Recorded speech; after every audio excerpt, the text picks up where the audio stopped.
आज हम पढ़ेंगे एक्सक्रीशन इन एनिमल्स के बारे में। ठीक है जी। अब जैसा कि आपको पता है कि हमारे पास एक्सक्रीशन हम किसे कहते हैं। एक्सक्रीशन जी हम कहते हैं रिमूवल ऑफ मेटाबॉलिक वेस्ट को। ठीक है जी। तो हम यहाँ पर लिख लेते हैं दैट इज रिमूवल। ये हमारे पास क्या है, रिमूवल है। रिमूव का मतलब क्या है, किसी चीज को हटाना, खत्म कर देना। सो ये रिमूवल है किस चीज का, मेटाबॉलिक वेस्ट का। ठीक है जी। मेटाबॉलिक वेस्ट हमारे पास क्या है, जब हम कोई चीज खाते हैं, ठीक है जी, तो उसकी मेटाबॉलिज्म होती है और मेटाबॉलिज्म की वजह से हम कुछ एनर्जी को स्टोर कर लेते हैं और कुछ वो सब्सटेंस जो कि अनडाइजेस्टेड रह जाते हैं तो हम उसको रिमूव कर देते हैं और ये अनडाइजेस्टेड सब्सटेंस हमारे पास क्या कहलाते हैं, that is metabolic waste. So what is excretion? Excretion is the removal of metabolic waste from the body. ठीक है जी। तो हम बॉडी से क्या करते हैं, इनको जब रिमूव करते हैं तो इसे हम क्या कहते हैं, एक्सक्रीशन। तो अगर हम एनिमल्स की बात करें तो अब जैसा कि आपको पता है कि एनिमल्स में डाइवर्सिटी बहुत ज्यादा है। ठीक है जी। वो आपको हर जगह पे मिलते हैं। सबसे पहले हम बात कर लेते हैं मेरीन इन्वायरमेंट की। ठीक है जी। तो मेरीन इन्वायरमेंट में हमारे पास जो मेटाबॉलिक वेस्ट जिसे हम कंसिडर करते हैं यूरिन, तो हमारे पास कंसंट्रेटेड होता है। ठीक है जी। हम यहाँ लिख लेते हैं कंसंट्रेटेड। ठीक है जी। हमारे पास क्या होता है, कंसंट्रेटेड यूरिन होता है, जिसका मतलब क्या है, जिसका मतलब ये है कि उसमें हमारे पास जो सुलूट है, ठीक है जी, सुलूट हमारे पास क्या होते हैं, सुलूट हमारे पास फॉर एग्जांपल हम कह लेते हैं कि दैट इज सॉल्ट। तो सॉल्ट की जो कंसंट्रेशन है हमारे पास, कंसंट्रेशन को हम CONC से लिख लेते हैं, वो क्या होती है, वो ज्यादा होती है। ठीक है जी। तो हम यहाँ पर इंक्रीज के लिए ये एरो शो कर लेते हैं। इसी तरह अगर हम दूसरे इन्वायरमेंट की बात करें तो हमारे पास आ जाता है दैट इज फ्रेश वाटर। ठीक है जी। क्या आ जाता है, फ्रेश वाटर आ जाता है। तो अगर हम फ्रेश वाटर की बात करें तो इसमें जो हमारे पास यूरिन होता है that is in the diluted form. ठीक है जी। हम यहाँ पर लिख लेते हैं दैट इज डाइल्यूटेड यूरिन हमारे पास होता है। ठीक है जी। यूरिन हमारे पास क्या है, दैट इज मेटाबॉलिक वेस्ट। तो इसमें हमारे पास क्या होगा जी, इसमें हमारे पास जो सोलूट है उसकी कंसंट्रेशन क्या होती है, उसकी कम होती है। मतलब क्या है, मतलब ये है कि जो सोलूट है हमारे पास या जो हमारे पास सॉल्वेंट है जो कि वाटर है, उसकी कंसंट्रेशन ज्यादा होगी। इसी तरह हमारे पास जो थर्ड टाइप ऑफ कैटेगरी है जहां पर हमारे पास एनिमल्स पाए जाते हैं वो होते हैं टेरेस्ट्रियल। ठीक है जी। तो हम यहाँ पे लिख लेते हैं दैट इज टेरेस्ट्रियल। ठीक है जी। TERES terrestrial. ठीक है जी।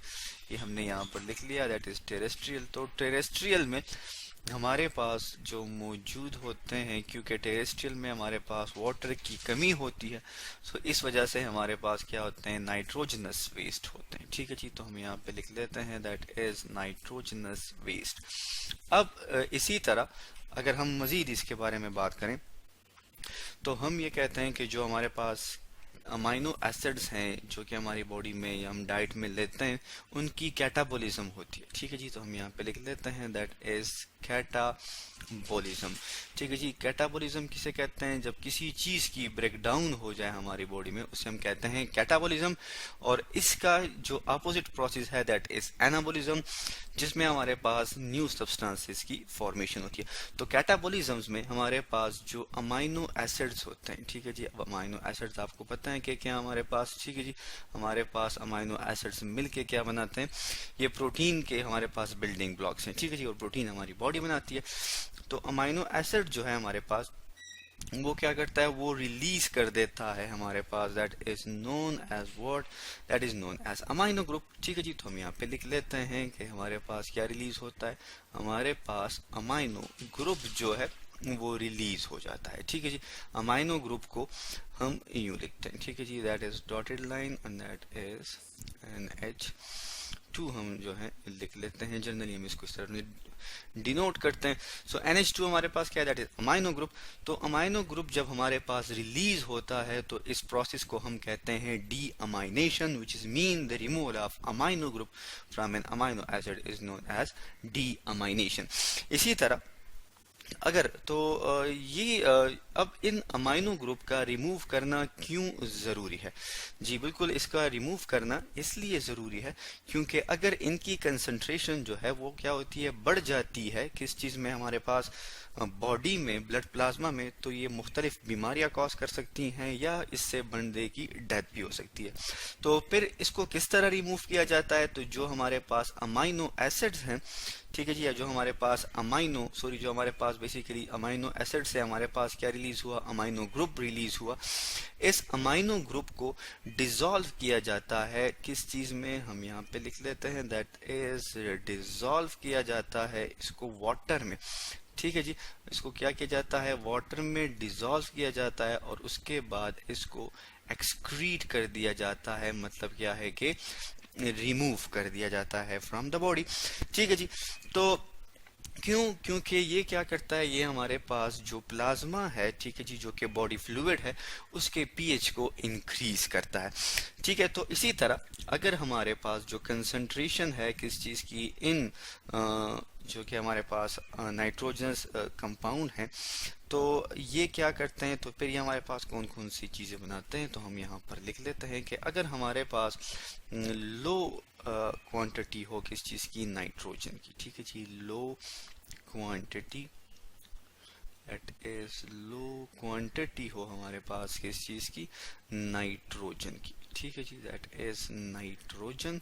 अब हमारे पास जब नाइट्रोजन की, ठीक है जी, लो क्वांटिटी होगी, तो हमारे पास कौन कौन से कंपाउंड्स जो हैं वो बनते हैं, सो दैट इज कैराटिनिन हम इसे कहते हैं, क्रिएटिनिन भी हम इसे कहते हैं। क्रिएटिनिन जो है हमारे पास, इसकी फॉर्मेशन होती है। इसके अलावा जो है हमारे पास दैट इज कैराटीन जो है हमारे पास, या क्रिएटिनिन भी हम इसे कहते हैं, उसकी फॉर्मेशन भी हमारे पास होती है। और इसके अलावा हमारे पास एक दूसरा कंपाउंड बनता है जिसे हम कहते हैं ट्राई मिथाइल अमाइन ऑक्साइड, ठीक है जी, ट्राई मिथाइल अमाइन ऑक्साइड हम इसे कहते हैं। इसको हम जनरली जो है इस तरह भी लिखते हैं, दैट इज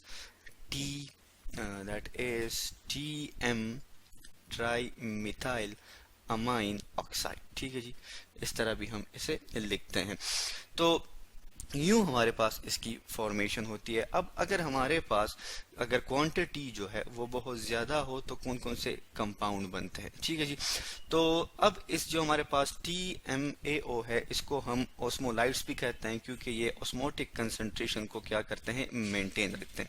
अब आप देख सकते हैं कि हमारे पास प्रोटीन मौजूद होते हैं, न्यूक्लिक एसिड, जैसे कि आपको पता है DNA एंड RNA हमारे पास न्यूक्लिक एसिड्स हैं, उसमें हमारे पास मौजूद होते हैं नाइट्रोजनस बेसिस, दो तरह के होते हैं, प्यूरिन एंड पैरामिडीन्स। और प्रोटीन से हमारे पास अमाइनो एसिड्स आते हैं, ये रिलीज करते हैं हमारे पास amino group that is NH2। और एक्वेटिक फॉर्म में जो कि हमारे पास एक्वेटिक एनिमल्स होते हैं उसमें हमारे पास अमोनिया की फॉर्मेशन होती है। अगर मेमल्स हैं, एम्फीबियंस हैं या सम शार्क्स हैं, उनमें यूरिया की फॉर्मेशन होती है। और जो हमारे पास बर्ड्स हैं या इंसेक्ट्स या जो स्नेल्स हैं, उनमें हमारे पास यूरिक एसिड की फॉर्मेशन होती है। इसके अलावा ये भी कहा जाता है कि हमारे पास जो प्यूरिन्स एंड पैरामिडीन्स जो कि हमारे पास बेसिस हैं, अगर इनकी जो हमारे पास क्या हो जाए, इनकी मेटाबॉलिज्म हो जाए, तो ये हमारे पास कौन कौन से कंपाउंड बनाते हैं, तो ये जी हमारे पास बनाते हैं दैट इज नोन एज हाइपोजेंटेन हम इसे कहते हैं, वो बनाते हैं। इसके अलावा जो है हमारे पास ये बनाते हैं दैट इज नोन एज जेंटेन, जेंटेन की भी फॉर्मेशन होती है, ठीक है जी। और इसके अलावा जो है हमारे पास जो फॉर्मेशन होती है दैट इज यूरिक एसिड, जो कि आपको पता है अगर उसकी कंसंट्रेशन ह्यूमन बॉडी में बढ़ जाती है तो ये हमारे पास आर्थराइटिस भी कॉज करते हैं।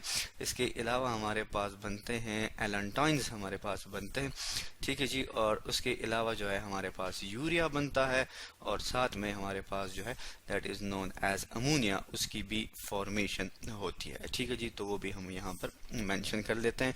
तो हाइपोजेंटीन है, जेंटीन, यूरिक एसिड, ठीक है जी। तो ये बेसिकली हमारे पास क्या है, ये तीनों हमारे पास प्यूरिन्स हैं। और ये बाकी जो हमारे पास तीन हैं दीज आर पैरामिडीन्स, जो कि पैरामिडीन के मेटाबॉलिज्म से हमारे पास आते हैं। तो आज हमने डिस्कस किया किस चीज़ के बारे में, आज हमने डिस्कस किया that is known as excretion in animals के बारे में।